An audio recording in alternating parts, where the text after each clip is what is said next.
tiene dolor, tiene elevaciones en sus valores laboratoriales, pero ¿cuánto junta o cuánto tiene características para decir que realmente el dolor es propio de un infarto de miocardio, pertenece, si así querés decirlo, a un paciente infartado? Entonces ahí es donde venís con la idea de que tenés varios criterios. El primero es la definición de lesión miocárdica. Y decís, básicamente esto es una prueba enzimática, ¿verdad? Troponina mayor que lo que llamamos el percentil 99. O sea, fuera del percentil 99 quiere decir que está fuera del rango normal. ¿Ya? Que lo mismo que decir fuera del rango. Eso implica lesión miocárdica, ¿ok? Y decimos que es agudo cuando hay elevación o disminución de los valores de troponina. ¿Ya? Dice, ok, mira, porque me pudieras decir, ok, te saco una muestra de troponina y está arriba de valores normales. Ok, hay lesión miocárdica. Pero dice, fíjate que la de ayer, que la de hoy es más de la de ayer. Y hace 6 horas tenía menos y sigue subiendo la troponina. Eso es una lesión miocárdica aguda. Ese es prerequisito para decir que hay un infarto. Yo puedo tener un miocardio lesionado, isquémico, pero no infartado. Ahora, criterios para hacer infarto. Infarto de miocardio. Vas a tener lo primero, una lesión miocárdica aguda, o sea, que llenase el criterio de arriba, más evidencia clínica le hace, por ejemplo, dolor, etcétera. Dolor, disnea, y ¿está?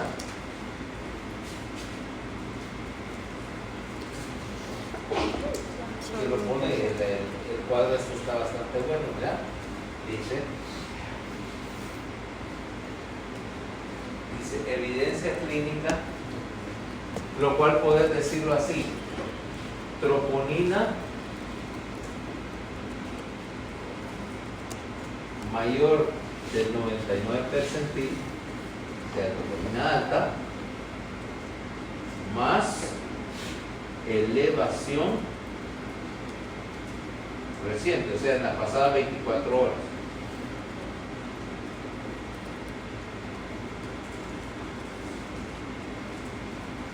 Más cualquiera de estos, mira, síntomas.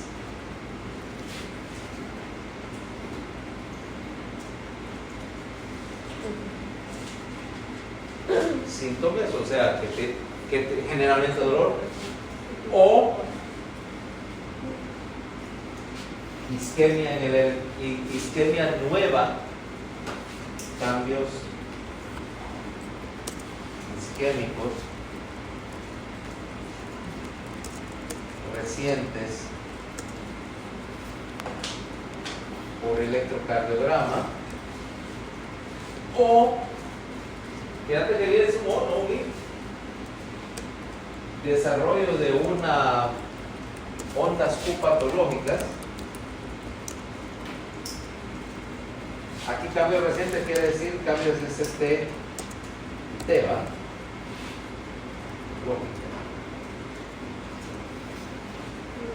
¿Ya? O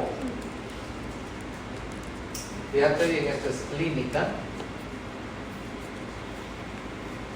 esto es EKG, o hallazgo por imagen. Disfunción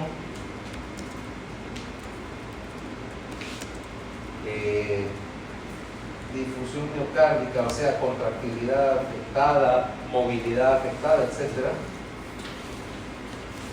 Por eco, o angiografía coronaria positiva, ¿va?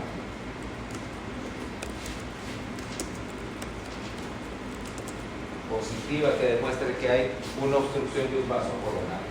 ¿Ya?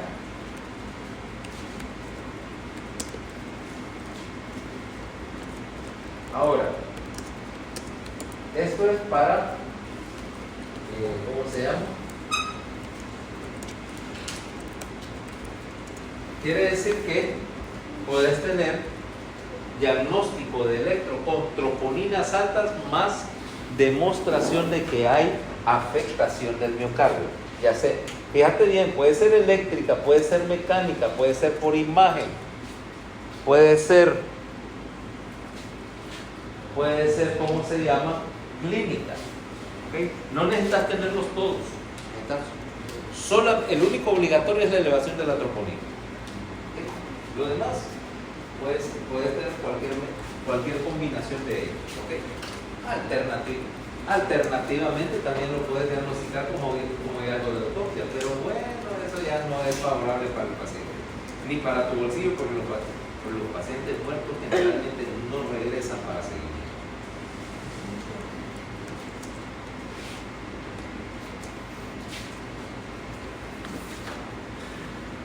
Entonces, ahora, ¿por qué? Porque de hecho ahora hay una clasificación de los infartos de miocardio.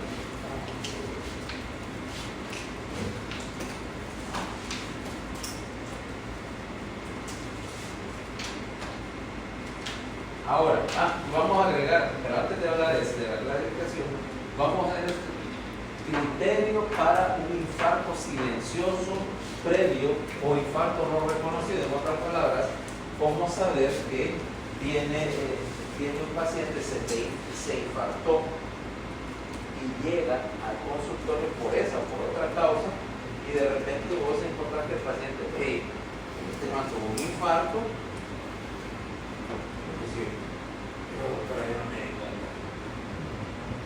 Que estoy infartado, pero nunca me ha dolido nada, ni me ha molestado nada. Sin embargo, tenés poco de evidencia que no tiene, y no cualquiera tuvo un infarto de buen tamaño. Aquí están los criterios, mirá. Ondas.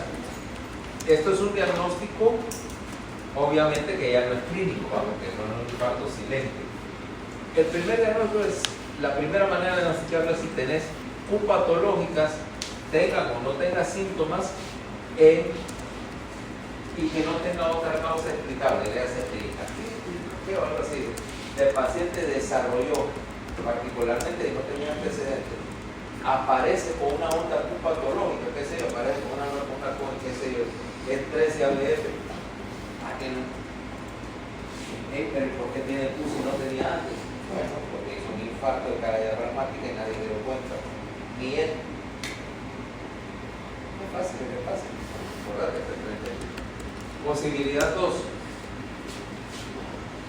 Imagen, evidencia por imagen de que hubo pérdida de función o pérdida de masa miocárdica. ¿Qué quiere decir? Un segmento de la pared que está disfuncionando, que no se contrae, un segmento de la pared que tiene movimiento paradójico, o un patrón de motilidad que cambió típico y un patrón consistente con un infarto. Eso deja que el cardiólogo, que el ecocardiografista te dice cuando está dismotil por infarto. Eso es trabajo. Pero o sea, la idea es, o tercero, por supuesto, hallazgos anatomopatológicos de un infarto previo miocardio. Obviamente que eso es, ese sí es uno retrospectivo, ¿va? O sea, sí, fíjate que sí tenía un infarto antiguo en la autopsia.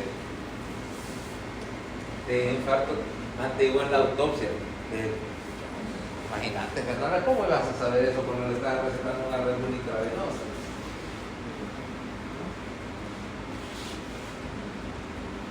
Total. Ahí es perfecto. Ahora, quiere decir que vos que el diagnóstico de un infarto antiguo, previo, no detectado, implica que detectes, obviamente la clínica no vale, pero o que hay cambios eléctricos de miocardio que se perdió, o cambios por imagen, por ecocardiografía, de un infarto, de un miocardio que se contrae mal, de un miocardio que está muerto ahí y que nadie se dio cuenta en qué momento te hizo el infarto. Solamente sabes que ahora tiene dismotilidad y que obviamente no podía haberla tenido antes. O en un electro que tiene ahora cambios isquémicos, particularmente si antes no los tenía. No, eso es nuevo. En particular eso que funciona mucho con el cuerpo. Mira, eso es nuevo, eso no lo tenía. Por lo tanto, si es nuevo, relativamente reciente, bueno, en un periodo X de tiempo, eso se instaló y sí, este paciente se te infartó y no habéis dado cuenta. Aquí diría yo también que puedes agregar como evidencia positiva no solo cambios en términos de onda Q, sino como hallazgo sugestivo, pero no positivo, la aparición de arritmias, particularmente si son arritmias asociadas con isquemia, como por ejemplo CVPs unifocales, que no tuvieran antes. ¿Okay? Y como ves, como este infarto antiguo, no tiene nada ahí sí no tiene nada que ver las troponinas. ¿Sí? No tiene nada que ver las troponinas porque para cuando lo diagnosticaste puede haber sido 6 meses después y obviamente las troponinas elevadas eran cosas del pasado y ya no puedes saber. Porque de hecho el diagnóstico de infarto antiguo si identifica que vos no sabes cuándo se pasó. Puedes suponer, porque fíjense que yo tuve dolor de pecho hace tanto tiempo. Bueno, el diagnóstico es retrospectivo, pero era la siguiente. Infarto silente es que le puede haber dado noche a Monserrat sin haberse dado cuenta.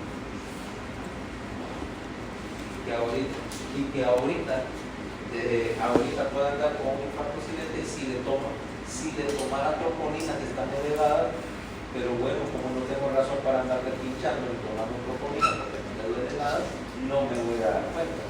Dentro de 6 meses estamos, no sé, haciendo unos electros para practicar y de repente va a salir con una onda Q. En algún momento te infartaste, ¿cuándo? No sé. Sé que fue en los pasados 2 años porque vos tenés un electro que te tomó en el tercer año. Okay. Y que entonces tenés cambio, ¿vale? O que vos tenés igual, o Fernanda dice, mira, por ahí anda el electro viejo que tomó más que veces en fisiología y ahorita tomo y hay cambios de isquemia. Bueno, se infartó entre que llevaba fisiología y ahorita. ¿Okay? Supongo que podría decir, bueno, tentativamente que fue esta semana que se infartó, vaya. Que fue esta semana que se infartó cuando vio su calaverita. No explica nada más. No lo puedo garantizar que fue esta semana o fue la semana anterior o fue cuando le dieron la nota de meta. No, si sacaste 100 milímetros. Fuiste feliz y no lo puse. Cuando eras, ¿qué era lo que hacías? Era la que escribía los palitos en la hoja de la fundación o la que le recordaba a poner ninguna de las dos. Era la que pero aquí vamos a ver hipertensión la otra semana, o sea que igual a tener lo vamos a poner ahí en el pero ya está de nuevo para el estudio. No, pero no es la toma de presión gráfica del objetivo. No, la gente ya no da tiempo. Es que el lunes vienen los trimestrosos. O el siguiente, pero me entiendes, es decir, como en vez del seminario que hubiéramos hecho un estudio, es decir, tomar la presión a todos los primeros ingresos que entran por esa puerta y hacer un estudio sobre hipertensión de primer ingreso. Lo que pasa, suena bonito, pero lo que pasa es que tenés que hacerlo, ya se me ocurrió tal, ¿me entendés? Y tenés que diseñarlo bien para que sí, para que el estudio sirva. No es solo ir a chucuchuco a todo el mundo, sino con un diseño del estudio y definir, hermano, a quién les toca o se turna. O se turna, ¿no? Si no todo el mundo ahí en el portón, todavía aquí no entra, si no le tomamos la presión, ¿no?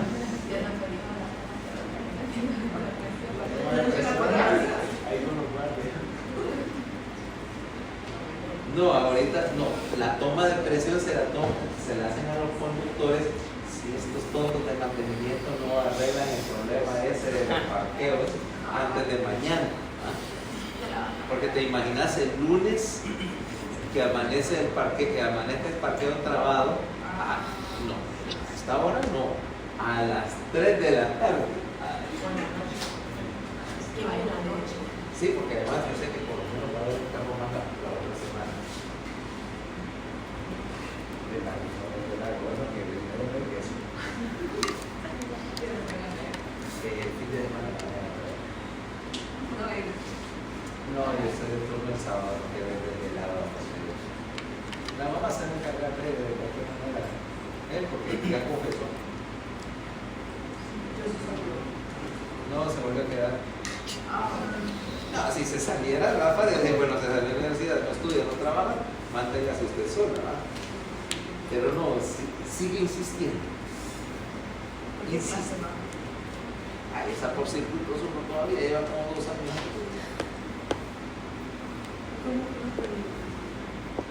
Es que el control de repitencias,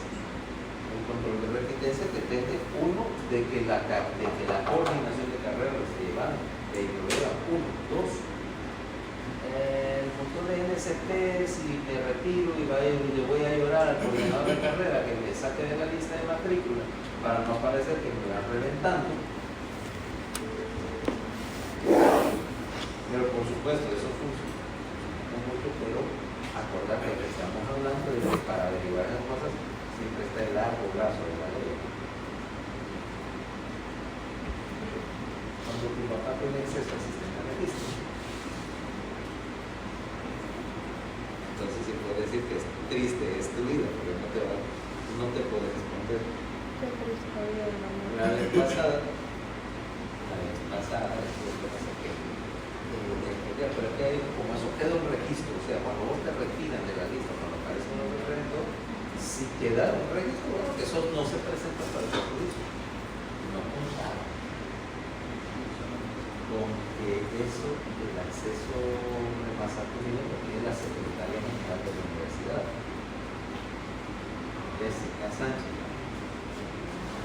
que es de aquí de San Pedro. Okay. Y esposa, porque mira, no decir que Jessica le dice que no hay chance de verlo, no hay problema. Entonces, por ejemplo, que se le dio un ultimátum a su trimestre. Está literalmente alguna de la regresión, de que la regresión arrastradita de ella. Bueno, el lunes la tenemos acá. O sea que no te extrañes si ves un puesto nuevo de horchata ahí en la calle.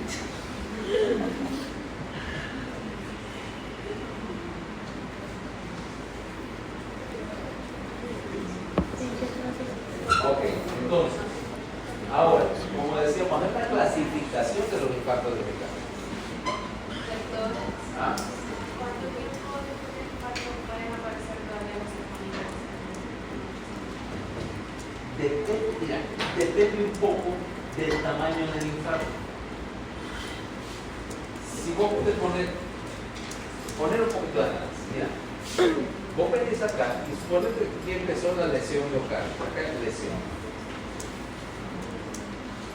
Y entonces tenés una lesión pequeñita y las troponinas se elevan, decíamos así, en un infarto pequeño, se elevan un poquito y decíamos que el valor acá normalmente es de 2 nanogramos por mililitro.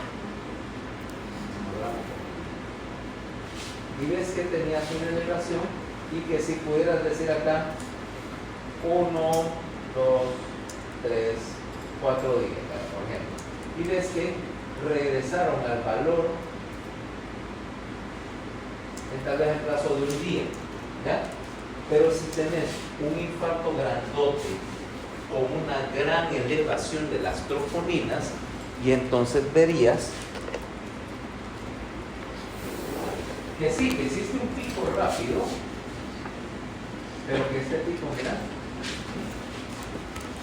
este es un infartazo, pero mira, no le subieron máximo las troponinas como al segundo día, casi final del segundo día.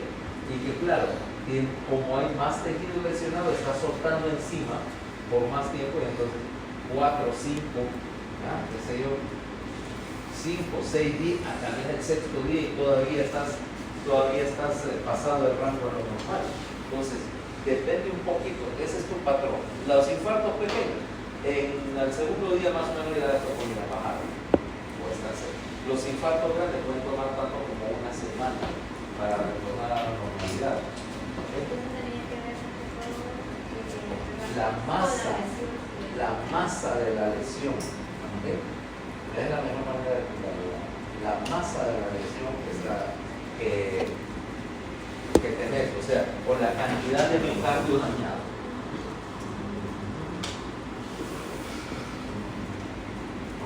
Ahora, vamos a clasificar.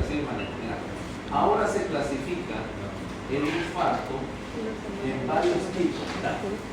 Tenemos básicamente tipo 1 y tipo 2. Tipo 1 vas a tener varias posibilidades. Mira, una placa erosionada, como dijimos, y un trombo que fue formado por la placa y lo fluyó. O una ruptura y erosión de la placa con un trombo que no hizo oclusión, pero que fue suficiente para bajar el aporte sanguíneo por debajo del mínimo necesario para que el miocardio estuviera viable y se infartó. ¿Okay? O sea que tenés una oclusión y tejido dañado por detrás. Y tenés el infarto tipo 2, que vas a tener básicamente más que un trombo de una placa, vas a tener una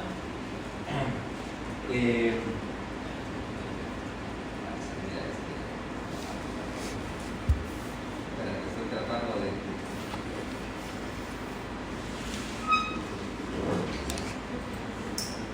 donde no tenés una oclusión necesariamente por una placa. Por ejemplo, tenés diferentes variedades de tipo 2. Por ejemplo, aquí tenés una arteriosclerosis y básicamente una coronaria que está casi fluida y un desbalance entre oferta y demanda. Puedes tener por vasoespasmo coronario, te vas a hacer más raro.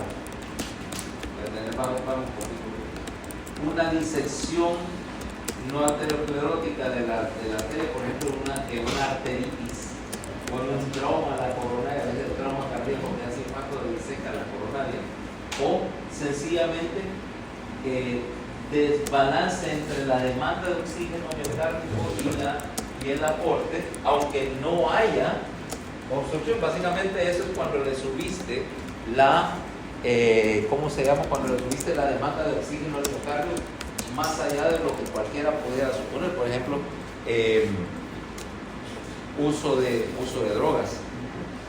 Bueno, se infartó porque estaba consumiendo, qué sé yo, simpático-miméticos o cocaína o algo parecido, y le subiste el gasto cardíaco y le demanda de oxígeno al miocardio más allá de lo que cualquier coronaria pudiera soportar, aunque no tuviera una lesión en la coronaria, ahí se infartó. De tipo muy típico, ¿no? Muy típico, vaya, entre los actores de Hollywood. ¿Qué estás haciendo? ¿Qué te duele? No estoy bajando la panza. Estás pulvienta. No, es que eso está así. Pensaba que estaba pulvienta. En cuyo caso, ya Yo te veo también tomando. estaría puliendo. No, ya te veo tomando ivermectina, que ese es el manejo, que para eso es ivermectina, Bueno, que se da pone para el guarda. corona.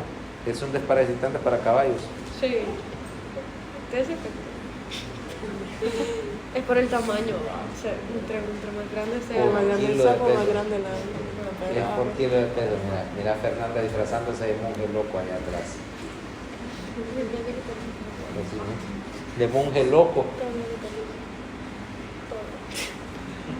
Cabalito.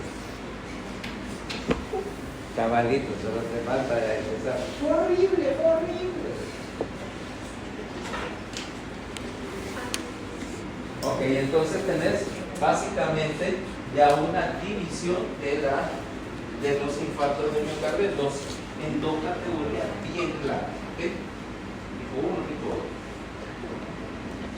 Entonces, ahora, ¿cómo manejar? Básicamente, el manejo del infarto implica dos cosas. Uno, prevenir complicaciones eléctricas, o sea, prevenir que el paciente se petatee por una red. Dos, que te haga complicaciones mecánicas, o sea, que te haga fallo de bomba. No, fíjate, fallo de bomba no quiere decir necesariamente que el paciente tenga que caer a choque cardiogénico. Sencillamente que en algún momento su capacidad de bombear sangre se disminuya más allá del mínimo necesario para sostenerse conmigo. La mayoría de los pacientes con un infarto de lo que se mueren es de arritmias ventriculares, ¿okay? Principalmente porque fibrillan. ¿Okay? Y de estos, la mayor parte de los que se te van a morir por una arritmia ocurren en las primeras 24 horas. Por eso la idea de que te decía el otro día que yo te voy a meter un paciente a la unidad coronaria para cuidarte 24 48 horas, porque es cuando vos tenés la mayor parte de complicaciones agudas. O sea, no es que te garantice que al tercer día, bueno, estuvo bien 2 días, al tercer día me desarrolló una vida, puede pasar, pero la probabilidad estadística es más baja, o sea, y comparativamente son bien pocos los pacientes que se mueren en choque cardiogénico, o sea, que tengas un infarto con tal extensión que y te morís ahí, que generalmente no ocurre durante nada más. Ahí te lo dicen, mira, que de estas mayores, más de la mitad de los fallecimientos, en particular por arritmia, ocurren durante la primera hora después del infarto. ¿Okay? Entonces, de hecho, vas a poder decir que tenés dos patrones ahí. Un paciente que tiene un infarto de relativamente moderado tamaño, que está estable y llega esencialmente ambulatorio a la unidad coronaria, porque te está funcionando bien y lo tenés, y que si se muere durante la primera media hora, se muere porque es una arritmia. Más, te puede debutar de la manera más traumática posible con una muerte súbita cardíaca. Infartarse, no tener o no dolor, pero debutar con una arritmia, incluso debutar con una arritmia en una situación en donde no está ni siquiera en un ambiente hospitalario, ¿no?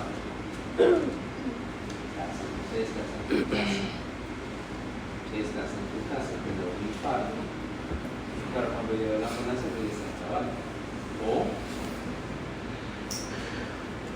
o alternativamente ni siquiera te da chance de llamar a la ambulancia y te va como él, ¿no?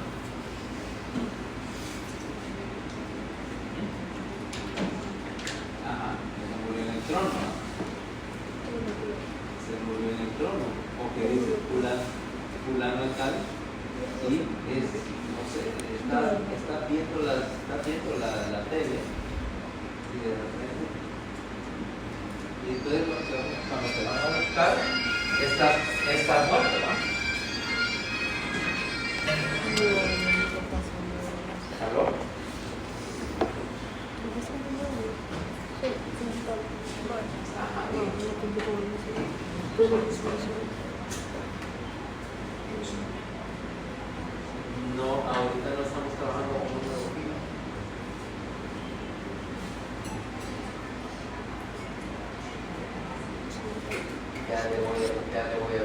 no sabe el nombre del médico para darle.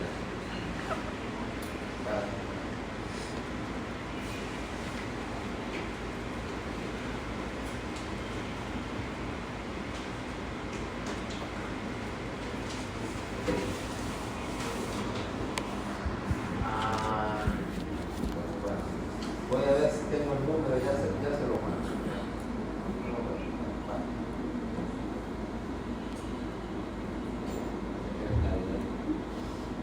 Bueno, entonces, ese es un subgrupo. El otro grupo es el paciente que llega o paciente que llega al hospital o un infarto tan grande, esa es la otra posibilidad, que viene en choque cardiogénico y que básicamente tiene tal destrucción miocárdica que la única cosa que lo rescataría sería que algo supliera la función, o sea, básicamente ponerle un corazón nuevo, ponerlo en una asistencia ventricular, ponerlo en extracorpórea o con un balón de contrapulsación o algo así, hasta que o la función miocárdica recupere lo suficiente, o más probablemente hasta que se le encuentre un corazón de otro corazón que trasplantarle. Y que de esos pacientes entonces son poquitos. Bueno, no, ni tenés un programa, ¿no? Y aquí hubiera, no tenemos la logística para eso. Pero incluso en otros países, en otros países, estos pacientes están tan jodidos, tan enfermos, que que no son muy buenos sus chances, incluso aunque todos los factores se alineen. Si tenemos, ¿cómo se llama? Si tenemos balón de contrapulsación, tenemos programa de trasplante, la cuestión es que este paciente sobrevive hasta el día del trasplante. Este es otro error. Y entender que esos casos son bien pocos, bien raros, son bien raros. Entonces, nosotros aquí vamos a tomar en cuestión tu paciente típico. Entonces dice, ¿cómo lo vas a hacer? Uno, reconocer cómo funciona el sistema. Acuérdense, empieza con el paciente. Si vos llamas, o sea, yo puedo ser muy buen cardiólogo, pero si vos no llamaste al 911 no puedo saber que te estás infartando. O sea, la primera cuestión es la parte de reconocimiento de síntomas del paciente. O sea, aquella campaña de educación que cuando usted tenga dolor, ¿no? Que llame al 911, etcétera, llame al 911, pida ayuda, no es que no se las tire de héroe, no se las tire de cardiólogo tampoco, decir que si eso es un infarto o no, eso no es trabajo suyo, etcétera. Dos, la presencia de un equipo de emergencia que puede reanimar y desfibrilar pacientes.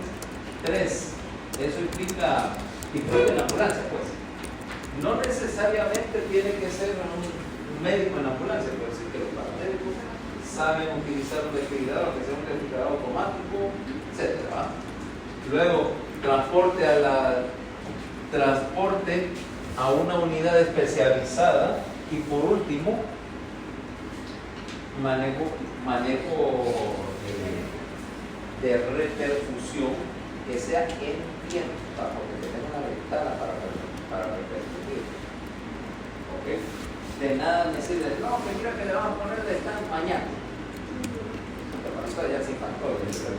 O sea, el miocardio lo quería salvar, para entonces ya se volvió. Ya entonces, ¿para qué?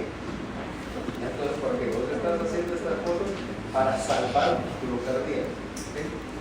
Entonces, normalmente en Estados Unidos el gran problema no es el tiempo en que llega la ambulancia, ¿no? Ambulancia más rápida. Sí. Ya te impactaste. No,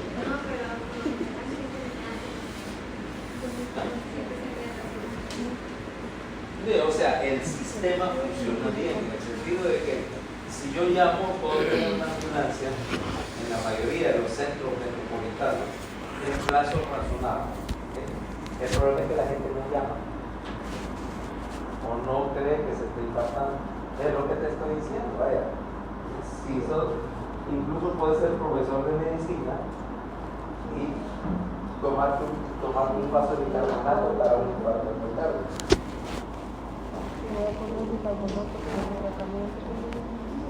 Cuando te graduaste de médico en los años 50 y te quedaste en la cabeza que el bicarbonato es bueno para la acidez, entonces, y que era probablemente lo primero que vio una caja con bicarbonato y dije, con esto me voy a. ¿Vos es que uno conoce esa piel?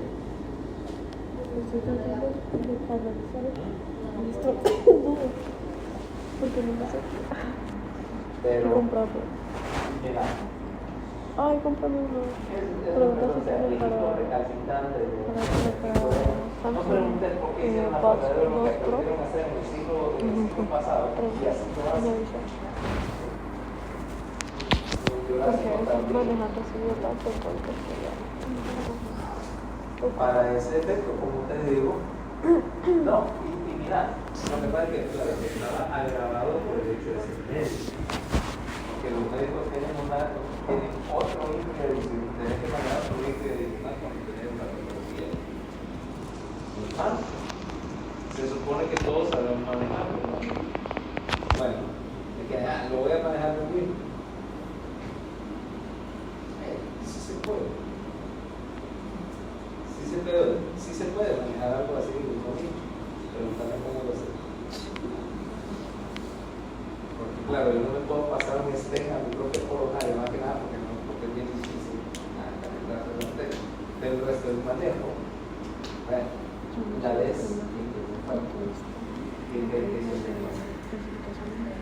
yo mismo me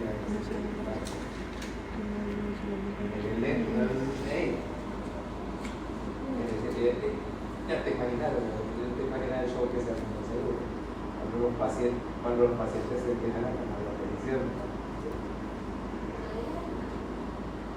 ¿Qué iban a decir? No sé qué estaba correcto. Segundo lugar, cuando la gente, la terapia y todo, los compañeros del curso, algunos de ellos fueron incluso tus alumnos. Sabe que no vas a ganar esto. No, así decimos, no, que no puede, yo a veces. Watch me. ¿Por qué no le acabas de quedar?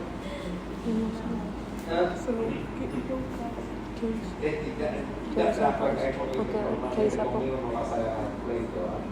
Es más, lo más probable es que no lo vas a empatar. No. O sea que esa es una adicional. La demora es acá. Ahora, ¿cómo manejarlo? Supongamos que llegaste, que te llegue ese paciente al hospital. ¿Okay? Entonces, manejo de emergencia. Aquí tenés, mira, paciente de repercusión. Pero vamos primero a la idea acá. ¿Qué haces? Paciente que es candidato a repercusión, o sea que no es un infarto de ayer.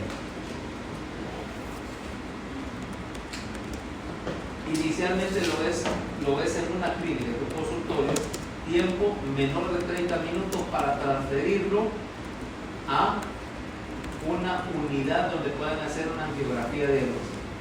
Si no, aquí este protocolo es para repercusión. Si no lo puedes ver en un hospital donde hacen revascularización coronaria, entonces tenés que mandarlo a uno para que le haga cateterismo en el momento en que llega. O sea, esto no es para mañana.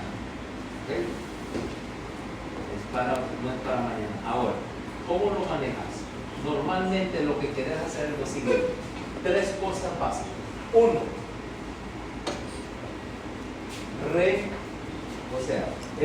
Evitar que siga haciendo trombo, que se termine de tapar la arteria. Solución más fácil, aspirina. ¿Ok? 100 miligramos basta, de 100 a 325 miligramos masticable o sublingual. ¿Ok? ¿Ya? En la emergencia es lo primero que haces. Si sospechas, ¿ok? Si sospechas que el paciente tiene un infarto de miocardio, le sonás un aspirinazo y después hacer las preguntas, ¿ok? Primero. 2. no solamente vas a evitar la formación de trombo, vas a querer aumentar la cantidad de oxígeno disponible para ese cargo. Pero la segunda es sí, no necesitas saltar 2 a 4 litros por minuto vía mascarilla, ¿ok? No se necesita alto flujo acá. 3. Bajarle la demanda de oxígeno al miocardio. Le hace. En primer lugar, ese paciente lo acostás.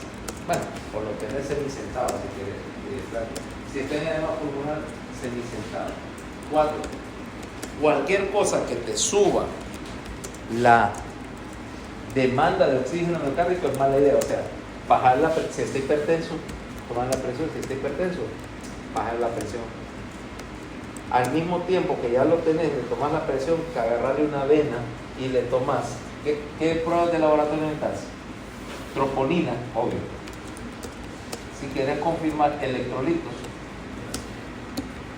Si quieres confirmar CK, pero pedirle la isoenzima, pedirle creatinquinasa y isoenzima NB. ¿Okay? Puedes pedirle TGO si querés, aunque ya dijimos TGO, el láctico de deshidrogenasa, no me dicen nada que no pueda saber de otra manera. ¿Ok? Ahora, alguna gente dice que realmente el paciente con infarto o infarto de miocardio, si no está hipoxémico, no necesita oxígeno adicional, o sea que hay un poco de controversia, pero la verdad es que no pierde nada. ¿Okay? Después viene la idea de vasodilatarlo coronariamente. El mejor vasodilatador coronario en términos de potencia es la dinamita, ¿va? Nitroglicerina. Conste que es nitroglicerina, no TNT, el tributotolueno no es bueno para dilatar las coronarias. La nitroglicerina sí. A dosis de 0.4 miligramos, la tableta trae 0.4, ¿ok? Sublingual. Entonces le das una dosis y le puedes repetir hasta 3 dosis sublinguales cada 5 minutos de una tableta. Eso es efervescente.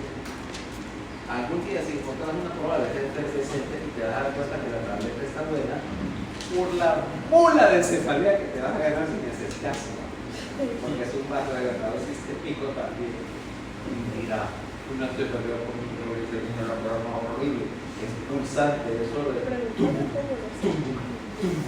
Yo me di cuenta de eso en el colegio. La fabriqué. Ok, tu science fair era de crecer plantitas en botella de Coca-Cola. La mía era en hacer explosivos improvisados. ¿Cuántos me han tenido a mí por bien portado en este mundo? Ok, entonces resulta que se absorbe a través de la piel. Y cuando estás entrando, los simples vapores, ¿y cómo le explicas a tu mamá? ¿Qué pasa? Pero no, creo que te asolé, pero no, mamá, estoy haciendo el explosivo primario en el garaje. ¿No? Para que le diera una simpeta, o peor aún, para que fuera a ver, tocara algo, hiciera un runaway térmico y volara, le ayudara a volar la casa. Mi mamá no creía cuando después se encontró las cosas que había en el laboratorio de atrás. El laboratorio de Erex. Ya no tanto, ya mi mamá no se asusta por eso.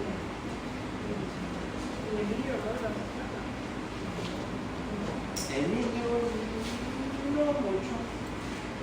Es que el niño es como más calmadito, él es más subversivo en términos de incitar rebeliones que él quiere hacer que el mundo se revele, no lo quiere hacer explicar. Lástima, porque ahorita yo le estaba sugiriendo que no sé, y tienen que hacer yo le estaba dando sugerencias.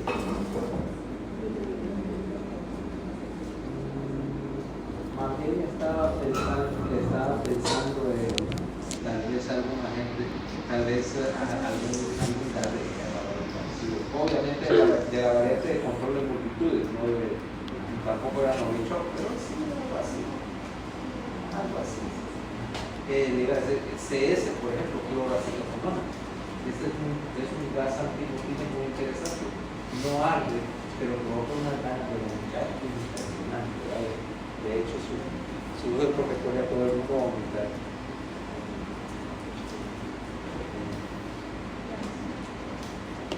Pero te puedes imaginar que es mucho más efectivo que el lacrimógeno, porque literalmente nadie va a poder seguir una manifestación si está tirado con calambre de estómago y una náusea baja. Algo así. Pero no sé, Emilio, a veces le falta creatividad para él.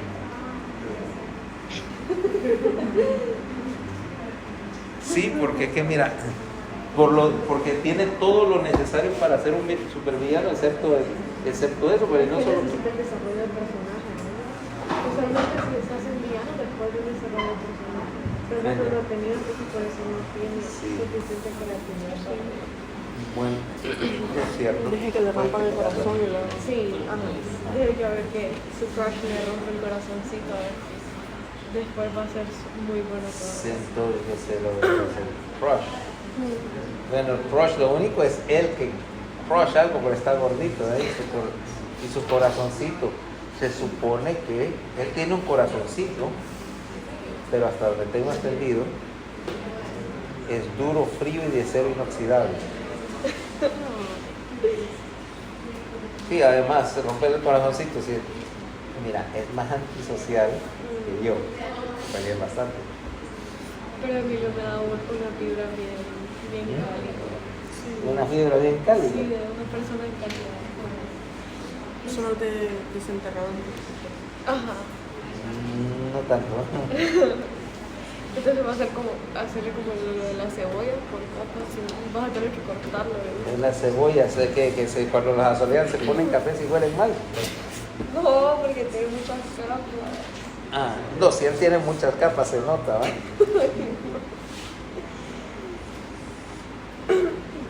la vida. El gordito, no tanto como la de la hermana, pero vaya. Entonces, nitroglicerina como vasodilatador coronario. Sí, no solamente para el manejo del dolor, sino porque estos pacientes, ¿cómo se llama? Estos pacientes la nitroglicerina les baja la precarga y dilata la coronaria, entonces te ayuda.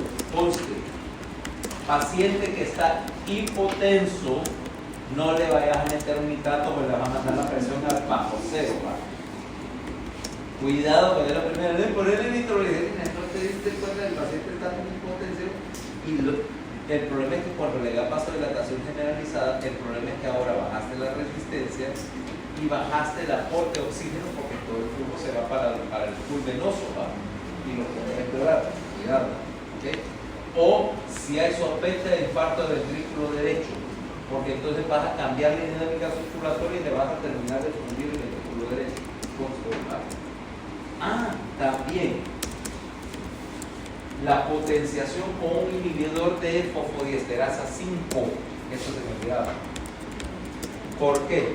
Paciente que se infartó, y eso es común, paciente que se te infartó de un viagrazo. ¿Ok? Sí, no es raro venir un paciente que tomó uno de sildenafil o su equivalente, que es un inhibidor de PDI5, se infarta en el momento y llega, entonces ese no le va a hacer un nitrato porque lo vas a potenciar y porque eso no dura horas. Esa es una de las cosas que bueno, ya. Segundo punto, ya una vez que tenés controlada la situación, manejo del dolor. Ok, ahí los gringos usan morfina. ¿Okay? Usan morfina, le dan 5 miligramos subcutáneo. Lo que pasa es que también, entre otras cosas, el problema es que también hace un poquito de efecto vasodilatación, pero la morfina hipotensa a los pacientes. ¿Okay? La morfina te hipotensa a los pacientes, o sea que hay otras opciones. O sea, Si no tienes morfina, otros analgésicos funcionan también. Te puede funcionar tramadol, te puede funcionar tapentadol. Este es el uso clásico, ¿ok? ¿Ok? Y la otra es un beta bloqueador, en particular si el paciente está hipertenso. Reduce el riesgo de reinfarto, te reduce la posibilidad de ¿cómo se llama? De fibrilación ventricular. Esta gente está usando metoprolol, otros usan labetalol, ¿vale? Si no, debes iniciarle, ¿cómo se llama? Si no, le iniciar después un beta bloqueador oral, ¿ah? Nebivolol o bisoprolol, si no está en insuficiencia cardíaca. Obviamente no le vas a meter un beta bloqueador a un paciente en insuficiencia cardíaca, ¿okay? Ahora, de ahí es que venís y consideras limitación del tamaño del infarto, que es la idea de que le vayas a dar ¿cómo se llama? Que le vayas a dar reperfusión coronaria, ya sea que le vas a hacer una angioplastia coronaria, o que le vas a hacer fibrinolisis, o que le vas a poner un stent. No voy a meterme en este detalle porque va a haber un tema sobre esto, ¿vale? Que van a haber reperfusión. Van a hablar de revascularización o reperfusión, pues, la otra cosa. Ahora, ¿qué otra cosa manejas?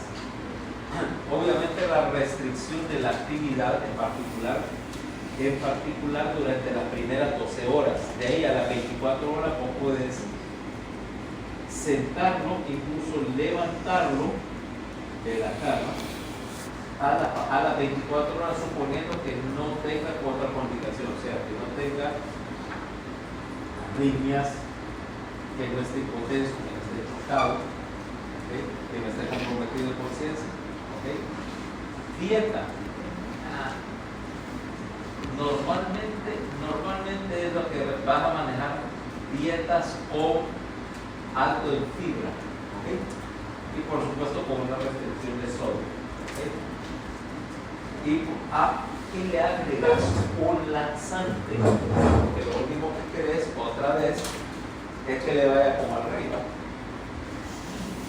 Sí, no es raro el paciente que está saliendo del infarto y por estar fumando aumenta la presión intraabdominal, reduce el retorno venoso o torácico y se manda una arritmia en el trono, ¿va?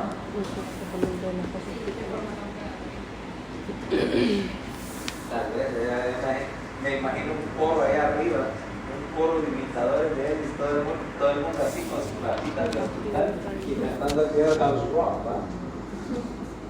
¿Para qué se administra el laxante? Sí. ¿Cómo que no? Entonces, aquí ellos utilizan doxusato de sodio, nosotros usamos cosas como lactosa, es lo mismo, cualquier laxante sirve, ¿ok? Entonces, ¿para qué se usa el laxante? Para que no hagas fuerza en el servicio. Que no hagas fuerza en el servicio. No me deja entrar.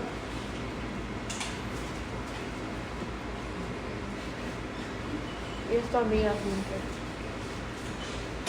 Con esa clase de amigos, ¿verdad? Creo que cambiamos. Sí, debería ser más selectiva con tus amistades. Entonces, un laxante y dice pacientes con sedación, la sedación no es opcional, ¿ok? Lo que he encontrado. Tal vez la indicación del sedante es para los pacientes que no se queden estar quietos, pero nada. Ok, ahora, complicaciones. Complications. Entonces, hay otros manejos a largo plazo, por ejemplo, el utilizar antiagregación a largo plazo, porque es una cosa manejo agudo y otra es prevención secundaria del infarto. O sea, ya se infartó, ya lo revascularizaste, pero no querés que se infarte de nuevo. Entonces, primero, cosas que te digo, antiagregante plaquetario, el más barato y el más usual es aspirina. El problema con la aspirina es que es irreversible. Entonces, ¿cuánto le pones de aspirina? La dosis es menos de 325 miligramos al día. Y ahí viene la presentación. Por ejemplo, tenés, qué sé yo, la aspirina gringa viene 325 miligramos la tableta. La de Bayer, la compras en Estados Unidos queda en 325. Te creo si me decís por qué tiene 325 miligramos.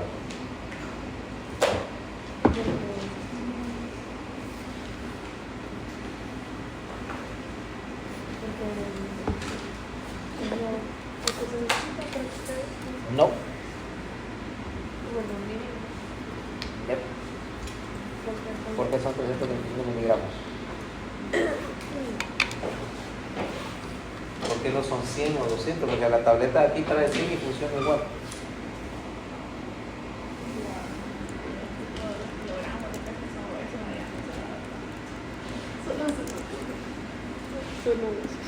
No, es porque esa es una medida anticuada.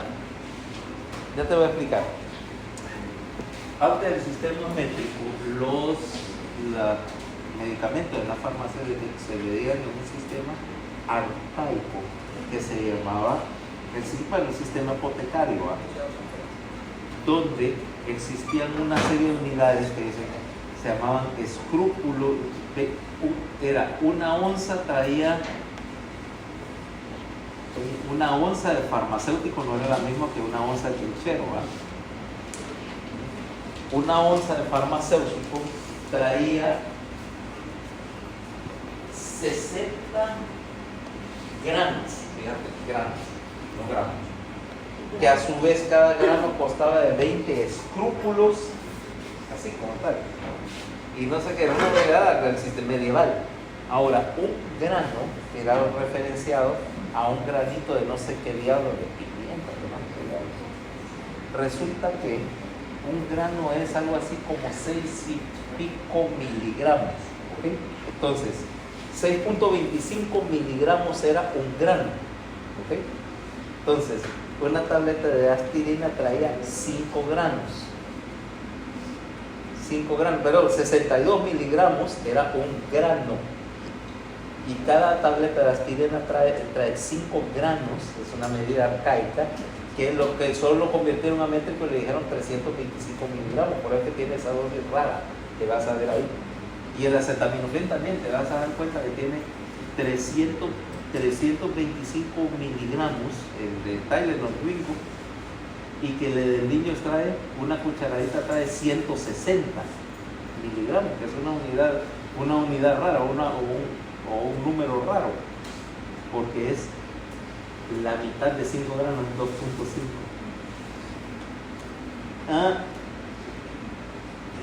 Acordate, las unidades de los gringos son bien raras, vaya.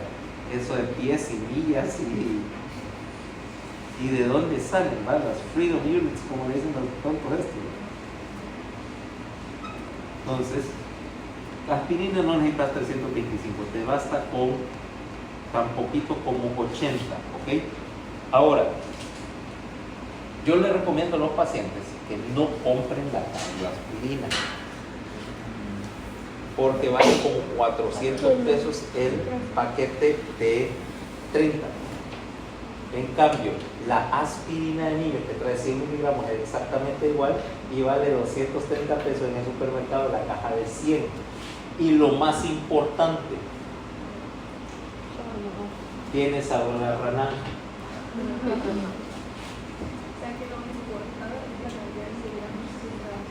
Mientras sea menos de 325, porque luego querés bloquear la tromboxano sintetasa, ¿ok? Pero no querés necesariamente hacer bloqueo total de la ciclooxigenasa, porque vos querés producción de prostaglandina E vasodilatadora, pero bloquear la agregación plaquetaria, bloqueando la sintetasa de tromboxano. Entonces, para eso, como en dosis dependiente, le das menos de 325 al día. ¿Okay?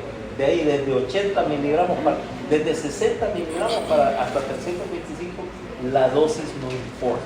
¿Okay? Ahora, aspirina es el más común, tiene la ventaja de que es el más barato y que obviamente la aspirina de comprar literalmente en la trucha, ¿no? Pero existen otros antagonistas, por ejemplo, los más modernos que son reversibles, por ejemplo, ticagrelor es mejor que aspirina, ¿okay? Aquí lo venden bajo el nombre Brilinta, pero es caro. Ticagrelor, el otro que se usa también es clopidogrel, ese lo has oído hablar, Plavix. No, pues ya deberías. Plavix, que es clopidogrel, a veces viene en combinación como con Plavix en combinación con aspirina para no tener que tomar dos pastillas. Ok. De ahí dice, acordate, es antiagregante, no anticoagulante. Anticoagulante es otra cosa. Alternativas. Bueno, esto ya es el hospital. Parinoides, etcétera. Enoxaparina, por ejemplo. Cualquiera de estos, pero eso es para prevenir trombosis en el hospital. Afuera lo que le das es aspirina. La otra cosa que le das a un paciente con un infarto a largo plazo es un bloqueador de receptores beta. ¿Okay? Ya se ha demostrado, los beta bloqueadores reducen la mortalidad en el infarto del miocardio, reducen el estrés en la pared, reducen el consumo de oxígeno. Entonces, son ahora básicamente el estándar.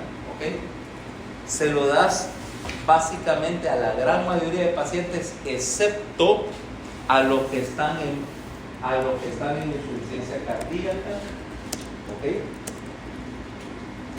Aquellos que tengan hipotensión ortostática o al paciente asmático de difícil control, aunque en eso puede utilizar un agente bloqueador beta selectivo, ¿okay? Un cardioselectivo. ¿Okay? Ahí tenés un montón de bloqueadores beta. Esa tarea se la dejo a Coqui que les explique cuáles son cuáles y por qué, ¿va? Puedes usar, por ejemplo, misoprolol 5 miligramos al día, puedes usar nebivolol a la misma dosis, puedes utilizar atenolol, ¿no? Cualquiera de los beta cardioselectivos te funciona a la dosis estándar, no necesitas llevarlo a dosis. Entonces, ahora,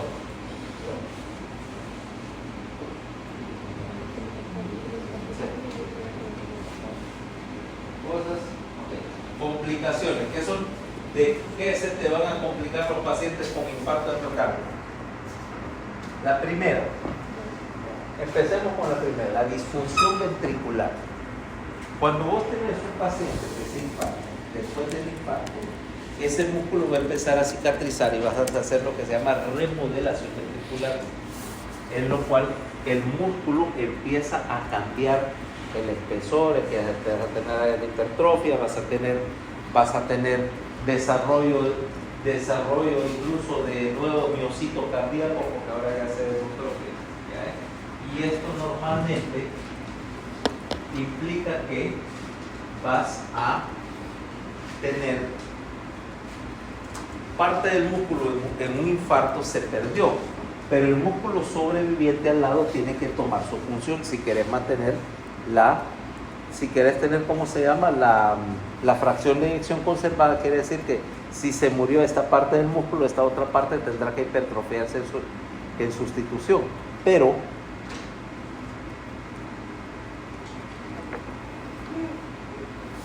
es que tenés una activa ahí la raíz, entonces vamos a pintarla para que ya se quede así como pared. Que no haya división. Que no haya división. Sí, exacto. Espérate, aquí falta el pedazo. No, yo conocí yo una vez vi un señor así que yo sabía que era calvo y de repente lo miro y digo, se puso un peloquín, pero el peloquín se miraba bien raro, como frío, y qué será. Y me acerco más y era Literalmente este man se había rellenado los espacios con un marcador. ¿Y usted no ha pensado en usar un pelo? Yo no soy calvo. No, ve. ¿Para qué voy a usar un pelo 15? Yo me quito el pelo a propósito. O sea, para divertirse, que no puede tener como el pelo de Marruecos, no sé por qué hay eso. no, es un afro. También me queda.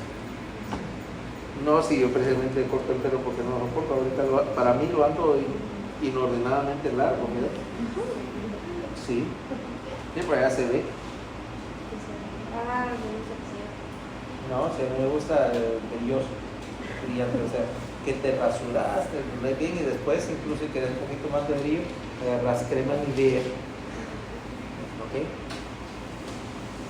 Y empezás ya para dejarte, porque aquí no existe la cera. Es bien desagradable porque dejas así cosas todo. No, es que para eso de hecho hay una cera. Masajear la cera así. Cera para cabello, para uniformarte el brillo cuando andas calvo. O sea, para que andes esa preciosa cabeza brillosa así como reflector.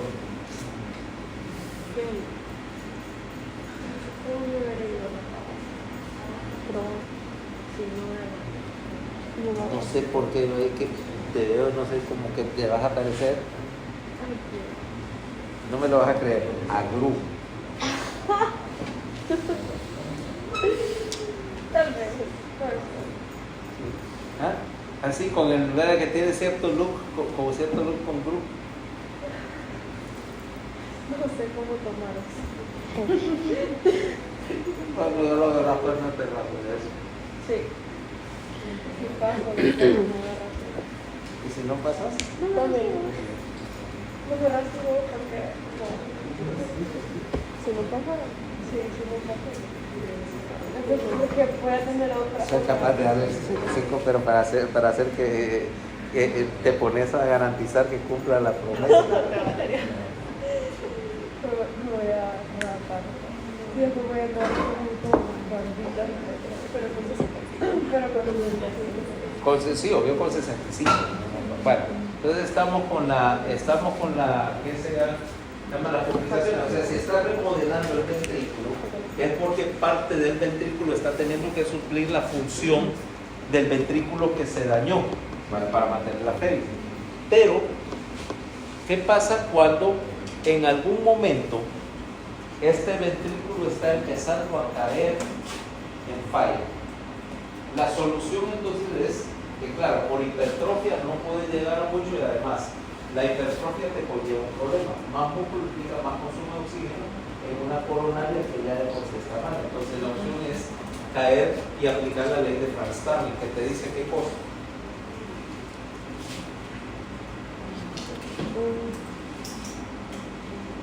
¿Qué dice la ley de Frank Starling?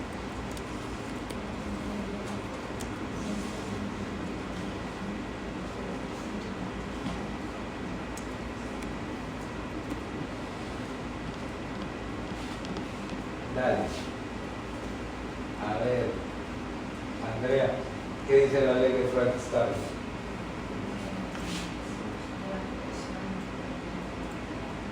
¿Cómo? No, la ley de Frank Starling no la expresarías en términos de presiones.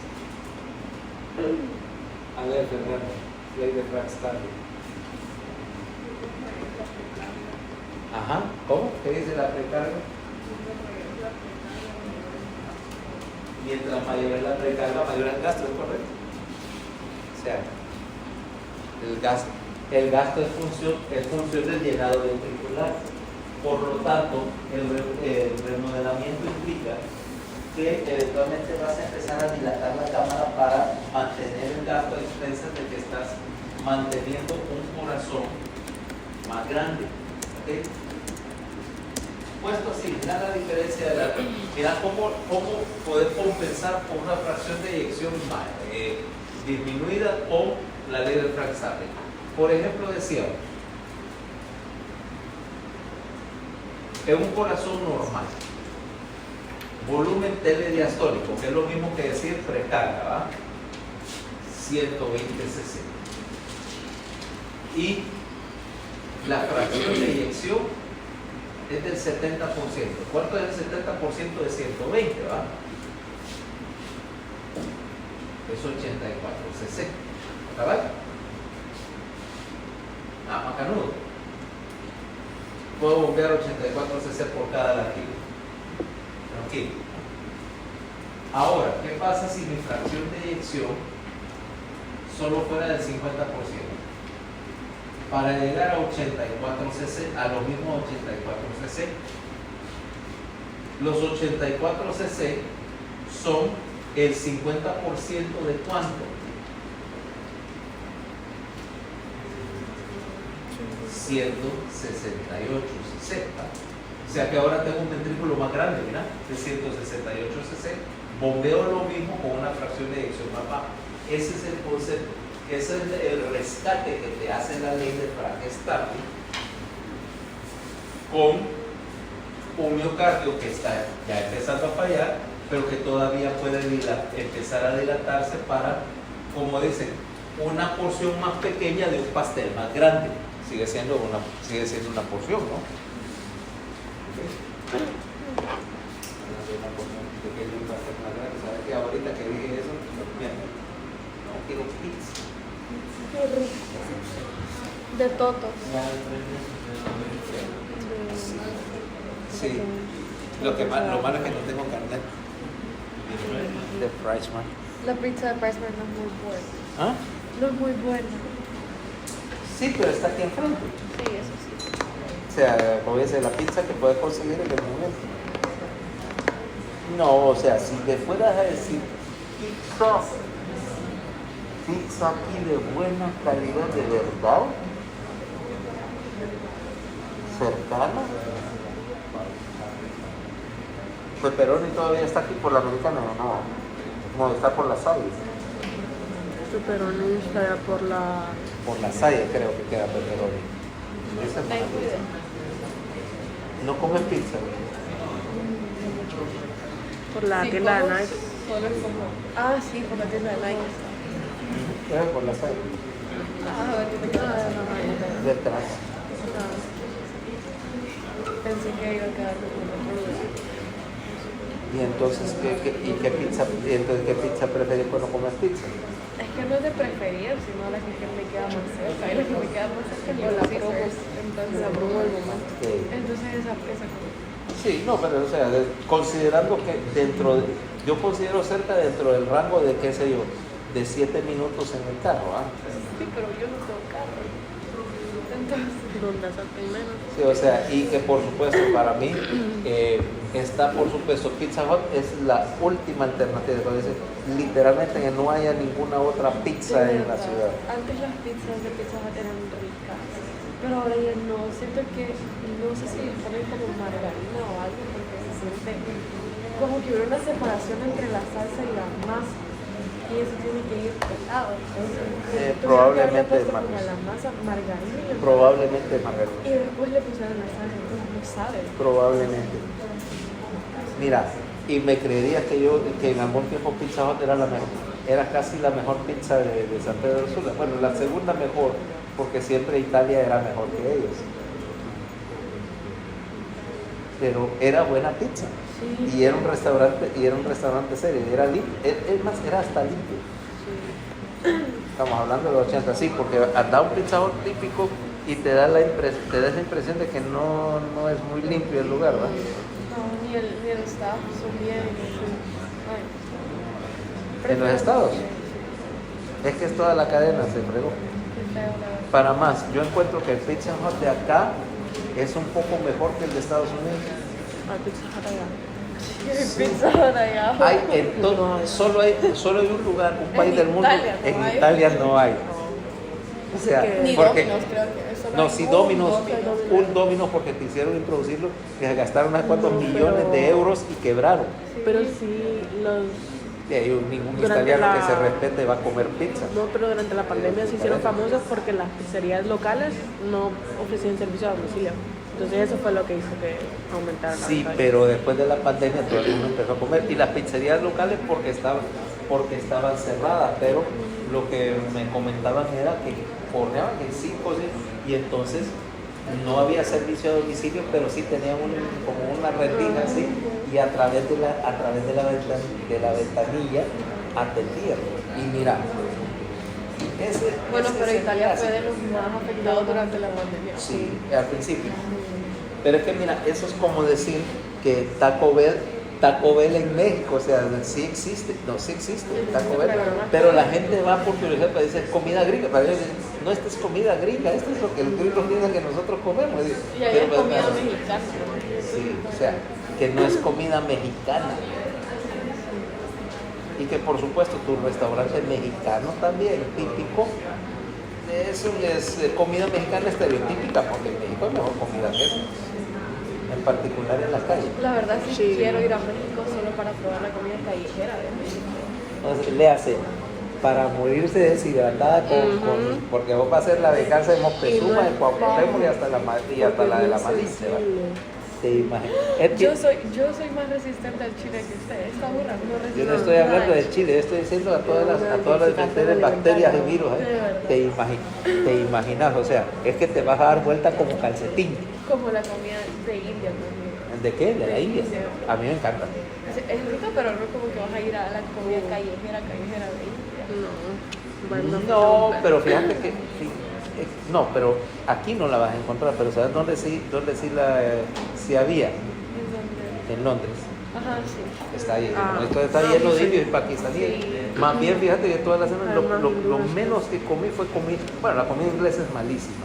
Solo por fregar que andaba en la Torre de Londres y estaba el puesto ese de pescado con papa frita, de fish and chips, ok, pues no puedo pasar una semana en Inglaterra sin comer pescado con papa frita, pero de ahí pasé toda la semana comiendo comida hindú. Sí, lo más básico, creo, es lo básico. Y los beans que tienen como en lata todo recalentado y todo. Ajá. Pero aquí fíjate que a veces encontrás comida india como solo para calentar en el micro, en el Andes, creo que lo he visto en Colombia, y cuando hay, porque a mí sí me gusta esa clase de cosas, o sea, como complemento, porque sí, no puedes comer solo eso porque sí es full vegetariano, ¿ok?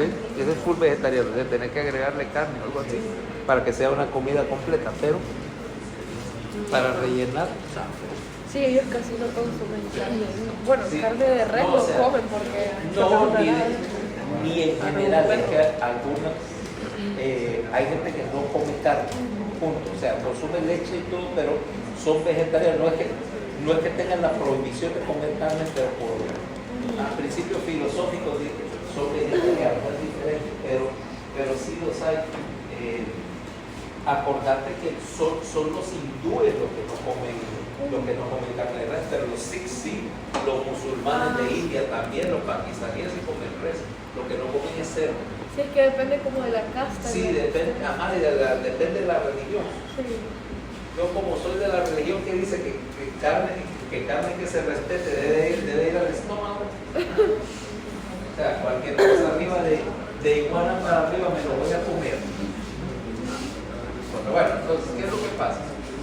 El problema es que esta dilatación te va a conducir a que mientras más masa mecánica perdés, vas a terminar con un ventrículo dilatado, enorme y de pared delgada. Ese es el problema porque ese es un ventrículo que no se contrae. Imagínate, en vez de un corazón pequeño que se contrae con una buena fracción de eyección, estás manteniendo tu gasto cardíaco con un ventrículo así grandote, un costal que apenas se contrae. Con fracciones de eyección tan bajas como 20-25% y un volumen telediastólico monstruoso. Entonces tenés un miocardio así, ¿verdad? Literalmente que vas a ver, en los casos extremos, un miocardio que literalmente toca las dos paredes torácicas, el ventrículo de pared a pared. O sea, que es la última, la dilatación es la última respuesta, el último recurso cuando tenés un músculo ventricular que está hecho mierda. Ese es el síndrome de Tocho, ¿va? Entonces, de hecho, lo veremos después cuando veamos insuficiencia cardíaca, cómo es que progresamos hacia la dilatación. Pero ahorita ya estás viendo, fracciones de eyección baja implican, mira, de tener esto a tener literalmente esto.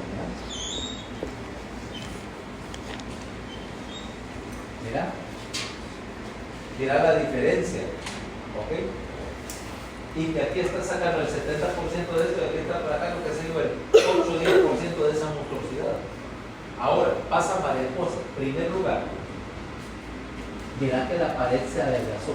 Si esto se llega a infartar, este es un área de ventrículo que no se contrae, aumentándome aún más la difusión ventricular y cayendo en el círculo vicioso. 2. Es obvio que aquí esto te va a conllevar a otro tipo de complicaciones también. En primer lugar, fíjate bien, este es el sistema de conducción.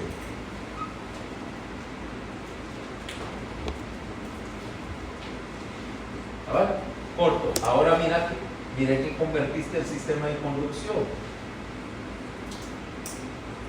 Mira, caminos largos, resultado. ¿Qué va a pasar con el QRS si vos tenés un sistema de conducción así tan alargado? Se va a alargar por lo tanto del paciente que en un electrocardiograma de los corazones dilatados te dan patrones de bloqueo.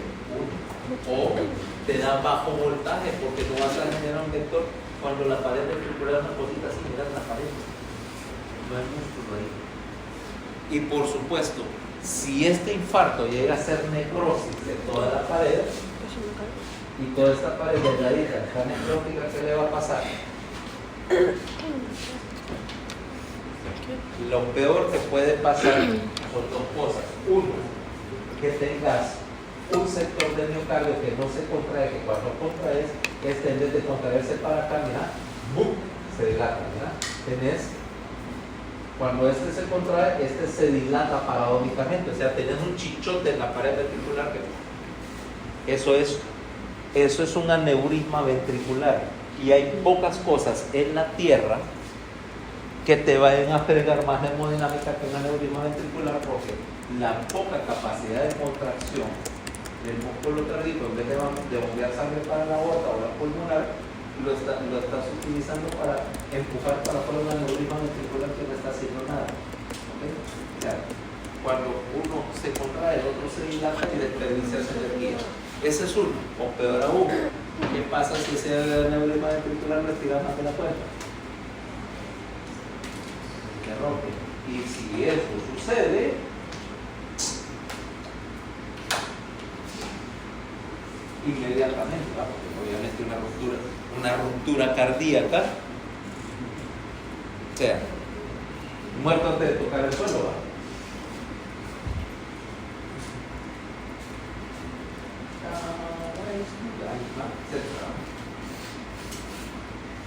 Entonces, generalmente estos son los pacientes que vas a encontrar, decíamos, que era la primera clasificación de las complicaciones del infarto de miocardio. Fijaba la clasificación de la falla bomba, que era esa clasificación original de Philip, que te decía 4 clases, ¿va? Clase 1, sin congestión, sin síntomas hemodinámicos. Clase 2, con signos de congestión, ¿vaya? Galope, taquipneas, estertores en las bases, etc. Killing 3 con edema pulmonar y Killing 4 el choque cardiogénico con presión sistólica menor de 90.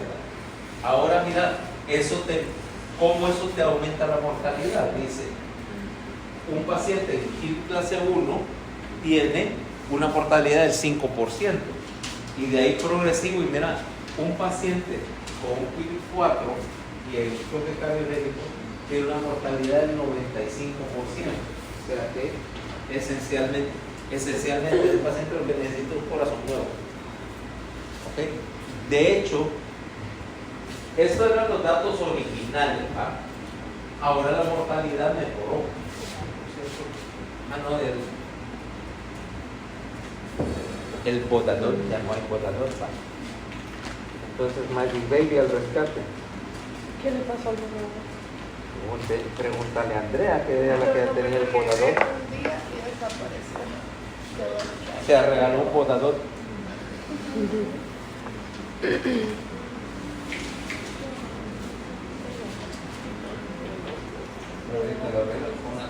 Ok, entonces, las mortalidades iniciales, bueno, te estaban indicando, y aun cuando estas han mejorado y bastante, la idea es la misma, o sea, mientras más sea el grado de disfunción ventricular, peor te va. Ahora, esa es una de las complicaciones, o sea, agonía ventricular, insuficiencia cardíaca, edema pulmonar, por cierto, particularmente si tenés fallo del lado izquierdo, acordate, los pacientes con fallo derecho van a caer en insuficiencia congestiva con retención de líquidos y edema, mientras que los pacientes con fallo ventricular izquierdo te van a caer en edema de pulmón. ¿Okay? Eso es como dicen, hemodinámicamente conocido, ¿va? Ahora, ¿qué otras cosas puedes tener? Bueno, de las arritmias ya hemos hablado, todas las posibilidades de complicarte con una arritmia.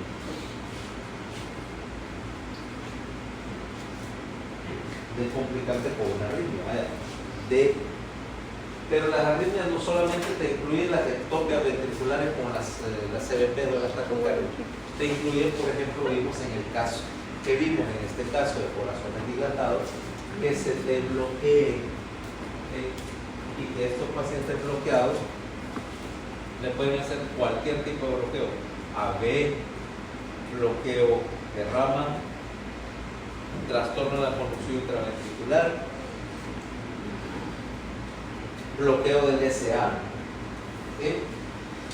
y que algunos de ellos son marcapaseables. El problema es cuando tenés que poner un marcapaso a estos corazones dilatados, no les hace mucho. Ahora,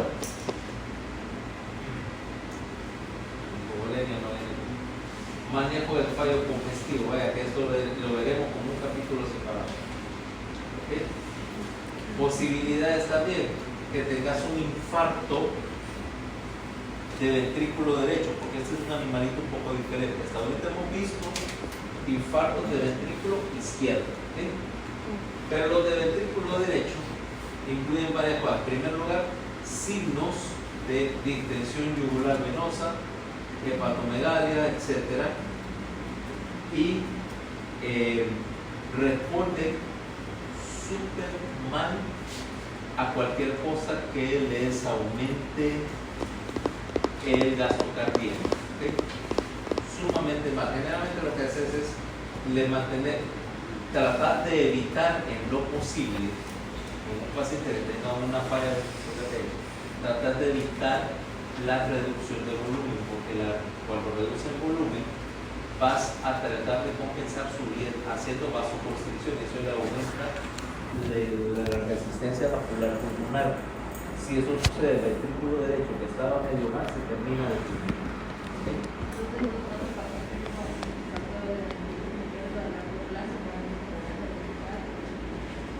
si tenés suficiente pérdida de masa, sí. ¿Ok? Vaya, veámoslo así. Veamos diferentes escenarios. En el primer escenario tenías un infarto. Todos son de ventrículo izquierdo, todo lo que quiero decir. Y perdiste 2% de tu masa ventricular. Y tu fracción de eyección cayó de 70, máximo 76% a 72%. No pasa nada, ¿eh? Está dentro de lo normal. Ese no va a remodelar mucho. ¿Okay? El riesgo es obviamente que fueras a hacer un segundo infarto porque la remodelación es por hipertrofia, por hipertensión. Luego tenés un paciente que viene y tenés un poco más de pérdida del músculo y que ahora tu fracción ventricular cayó máximo, tu eyección ventricular máxima cayó al 55%. Estás apenas dentro del rango normal. ¿Por qué? Porque tenés un pedazo de músculo que no se está construyendo. Pero para subir la fracción de eyección, el resto del músculo empezó a hipertrofiarse para hacer el trabajo del músculo que se está remodelando, pero tu gasto cardíaco se mantiene sin necesidad de aumentar el volumen, sencillamente hipertrofiaste el resto del músculo. 3. Escenario número 3, tenés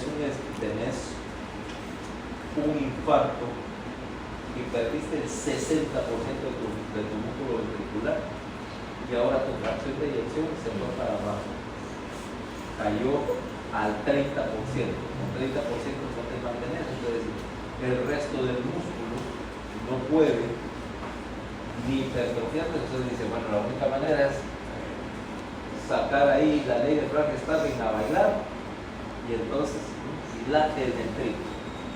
Ahí, solo entonces, caes en esa ecuación que te dije, pero entonces tenías un corazón grande, tenías cardiomegalia.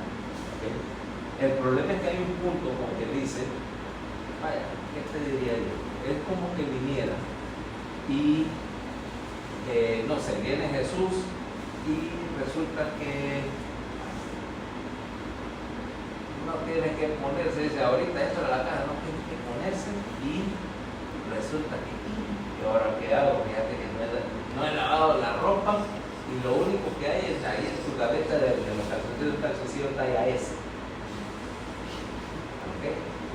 Va a tener que estirarlo, brother, pero de alguna manera logró entrar, ¿verdad? Está horrible, ya va a venir aquí hablando medio raro. Oh. ¿Cómo se llama? Ahora, ese elástico aguanta, pero obviamente que hasta cierto límite. Si Jesús aumenta más de peso, estiró el calzoncillo, pero ¿qué pasó cuando se lo quitó? Quedó todo estirado, quedó todo flojo, ya no sirve, ¿verdad? ¿Ok? Porque hay un límite al estiramiento, igual acordate de la fibra muscular cardíaca, el componente elástico tiene cierta tolerancia, pero más allá de él, ya cuando se estira y se dilata, básicamente tenés una cosa toda floja que ya no se contrae, porque incluso, acordate lo que hablábamos cuando hablábamos de la fisiología del músculo, ¿te acordás que decía que había que haber traslape entre los dos componentes contráctiles en una unidad contráctil del músculo, entre las dos proteínas, para que hubiera contracción, ¿no? Si estaba muy contraído, básicamente no había sitio donde hubiera puentes cruzados en la miosina. Pero si yo lo estiro acá y lo separo completamente, esto ya no se puede contraer porque ya lo estiré, ya no hay contacto. Y el músculo no trabaja linealmente, aquí solo trabaja una fracción de su capacidad. O sea que el estiramiento es beneficioso, pero si lo estiro demasiado, ya no sirve. Eso es lo que pasa en la cardiomegalia. Cuando tenés una gran dilatación ventricular, es un ventrículo que no importa qué le des para estimularlo, ya no se puede contraer. Ya está demasiado flojo, ¿no? Bueno, la parte de arritmia ya la tratamos, de hecho, más allá de lo que trae el libro. ¿Okay? Entonces, la otra complicación que te queda acá es que obviamente cuando te tomamos arritmias, es la presencia de pericarditis. Los pacientes que hacen infartos van a desarrollar con bastante frecuencia dolor de tipo pericárdico o un frote pericárdico.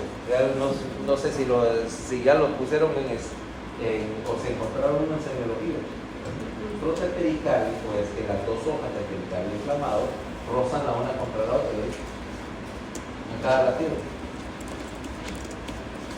Aparte de los números también, no es tan fuerte así, pero algo que está rozando entre los dos. O en el fondo, vos seguís los latidos, pero es que hay algo, algo que está. Voy a encontrarse, ¿no? sí se escucha, o sea, sí, el frote es autosustado, ¿ok? O sea, más bien lo que describe lo que se describe más bien es como que agarras aquí y frotas una hebra de pelo cachis, algo así, es terno. Ajá, no, eso es un frote pericardio, como un tercer frote. O sea, y en el fondo, algo que está usando, son las dos cosas de pericardio. Bueno, si encontrás uno que no son tan comunes. No son tan comunes y por supuesto necesitas, eso sí, un buen estetoscopio, ¿ok? Y un oído más o menos entrenado y un ambiente silencioso, o sea, las 4 cosas básicas. El ambiente silencioso es más problemático de allá. Y el esteto, bueno, dependiendo.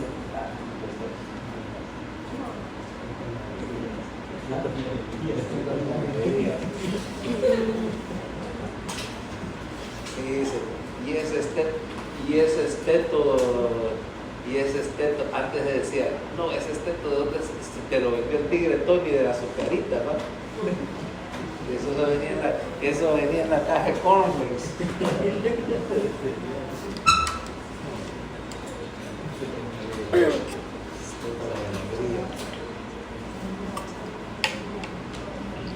Entonces, sí, es que mira, porque por allá son populares entre los estudiantes unos estetos, en particular unos estetos que andan ahí, que para mí son probablemente la peor cosa que existe para escuchar cualquier sonido.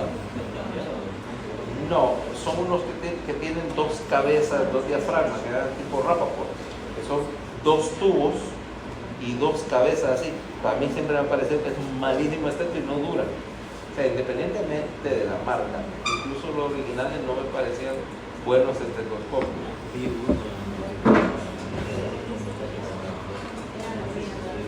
Pero no, fíjate que en ese sentido sí, y son populares. Yo siempre he dicho a la gente que eso no es un buen estetoscopio, ¿okay? Que a veces es preferible un buen estetoscopio, es tomar presión de enfermera que uno malo supuestamente para estudiantes de medicina. Ya los profesionales, bueno, no son problemas, sí, pero vaya, si te vas a ir a gastar 8,000 pesos de un esteto, se entiende que es porque es un esteto decente, ¿verdad? Porque puede demostrar cualquier reflejo con él. Hay un cardiólogo que se le explica. Pero no, lo que tiene es un amplificador en el... no, sí, yo tengo uno de esos. Sí, porque en un centro de salud un doctor tenía eso y en el teléfono le salía como... no, ese con el transmisor, bueno, también, pero solamente toman la gracia o el sonido, lo que están viendo es la forma del sonido, es un fonocardiógrafo. No, a mí me gustan esos, básicamente son buenos para buscar reflejos.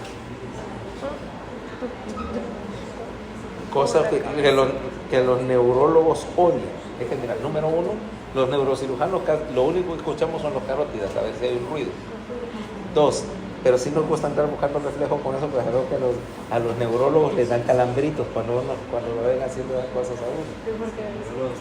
Porque ellos dicen que hay diferentes tipos de martillos de reflejos para diferentes reflejos, ¿no? Neurólogos son metidos a rollos. Y los neurocirujanos no les creemos mucho, entonces el reflejo, pero solo para hacer la patarata. Ok, ¿dónde está? ¿Y la resonancia? Ahí está, bueno. Mucha vuelta, poneme la resonancia, acá no. Entonces, para eso también tienen otro uso, vaya, si ando uno cerca y está iniciando ¡tuc! En la calle. ¡Tuc! Son pesados. Son pesados. Sí, por eso. Por eso los de cardiólogos pesan. Si el esteto no pesa, generalmente vibra mucho también. Un esteto muy liviano, cuando tenés algunos sonidos, tiende a vibrar toda la campana, entonces te distorsiona.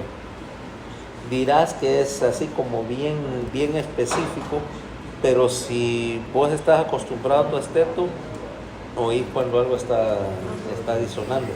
Y la verdad es que uno bueno, yo tuve uno que me duró 20 y pico de años, hasta que me lo robaron.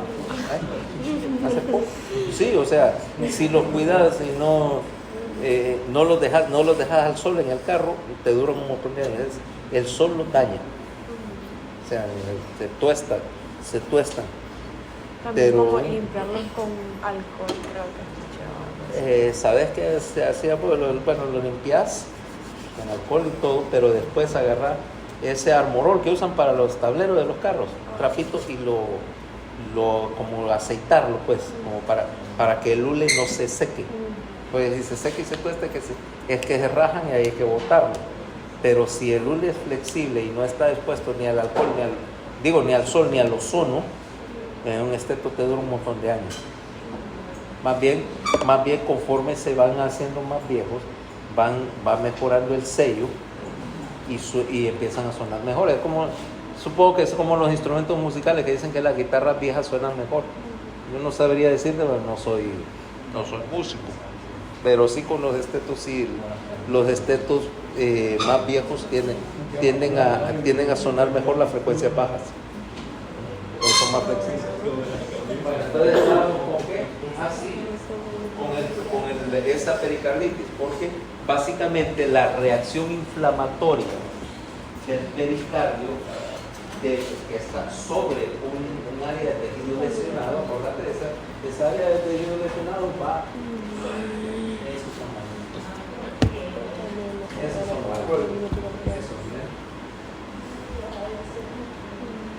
sí, hay de varias marcas, pero el estilo es de más rápido.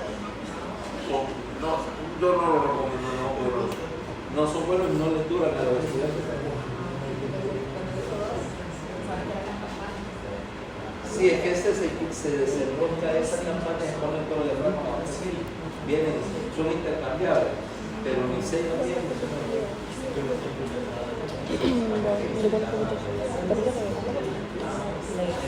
Pero el Littmann es buena siempre fue. Ese es el que es medio malo antes. No sé si hay unos igual Channing, pero no sé si están saliendo. Bueno, la marca, porque la marca es una cosa que a veces solo pensar en el nombre. Igual Channing no hacía estetoscopio, hacía oftalmos y equipo de diagnóstico menos estetoscopio. Los estetos eran de otra manera taipo. Los taipos, porque había unos de cardiólogo, dos diafragmas, una cabezota así, muy buenos. Claro, el esteto del cardiólogo profesional, vaya. Los estudiantes de medicina se suponía que no andaban uno de esos de primer lugar, un gran bulto, en segundo lugar era bien caro, entonces vos no tenías para andar con esas cosas, a menos, y si andabas uno, porque tu papá era médico. Pero eres del papá, porque que es médico, que no sé qué, entonces ese no cuenta. No cuenta, normalmente lo que andábamos buscando era un Littmann y por supuesto también no te fueras a comprar el más sencillito, porque entonces ya ese era para la enfermera, tenía un profesor de enfermería y ya te hacía algún comentario tóxico, que andabas tu cornflakescopio. ¿Cómo decir? Este le quedó mejor. Estetoscopio es mi alegría.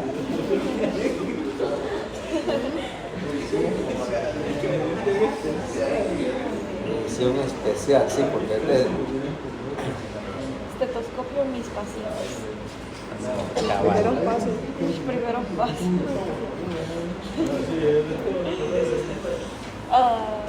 Supongo que habrán modificado ese juego para incluir un oxímetro. Los oxímetros chinos, de oxímetros a 500 pesos. No sirve.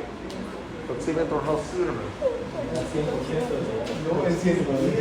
110% de saturación. Bueno, el 100. Ok, entonces, nos quedamos entonces con que si la reacción inflamatoria subyacente te hace una pericarditis y te va a dar dolor pericárdico, ok, generalmente a la abscencia hacia adelante, dolor al toser, parecido al dolor costal, ok, y entonces dolor que se irradia hacia los músculos trapecios, ¿ok? Y eso es típico de la pericarditis, dolor que se irradia hacia el trapecio, ¿ok? Tromboembolismo más raro, ¿ok? Sin embargo, es importante como causa de mortalidad en pacientes hospitalizados, o sea, embolismo ya sea periférico, venoso o pulmonar. ¿Sí? La abstinencia ya lo hablamos. A todo paciente que debe estar inmunizado, porque el riesgo, ya que estamos con eso, ya que terminamos aquí con este tema, pero para explicarte lo de los, eso sí, no sé si te lo explico. El chiste es con los pacientes que tienen riesgo elevado de un tromboembolismo venoso, de un trombosis venosa profunda, para ser más correcto, más que embolismo. Es todo paciente que o tiene un estado hipercoagulable o va a estar inmovilizado prolongado, tiene inmovilización prolongada o algo que te provoque estas venosas en los miembros inferiores, por ejemplo, fracturas, lesiones de pelvis, etc. Compromiso de la movilidad, paciente neurológico avanzado. Entonces, eso lo que pasa es que, claro, como hay una estancia de riesgo de formar un trombo y que se suelte, eso es que le vas a dar medias antitrombóticas y o farina. O sea, hacer farina completa, o sea, lo que llamamos heparinoide, que tiene su molécula más baja, qué sé yo, farina o algo parecido, Ahorita que llegue para evitar a que las 3, y no tiene que ser un paciente hospitalizado, puede ser un paciente que está sentado mucho tiempo, no sé, te mandé de viaje a Japón en un vuelo de 16 horas, sentada, con las venas marcadas, que existe esta situación, y ha habido casos, se levanta, como embolismo pulmonar y sale del aeropuerto de Madrid con capacitar. Ya ha pasado, ¿no? Ya ha pasado, múltiples veces. Entonces, esos son los pacientes que le hacen el cambio. O las medias, ¿ah? Que la media esta, tenemos en diferentes grabaciones, pero que la media es hasta aquí de la rodilla. Yo traigo una media, esta media pierna y está formando un coágulo en la rodilla. Entonces, normalmente ante la duda vos pones esas medias, ¿ok? Y el tromboembolismo puede venir de un paciente cardíaco no solo de los miembros inferiores, sino también de los vasos pulmonares. Hay embolismo con la izquierda, con los sí, de hecho sí, y lo usas profilaxis antitrombótica en un paciente con movimiento de la conciencia. Es parte de lo mismo.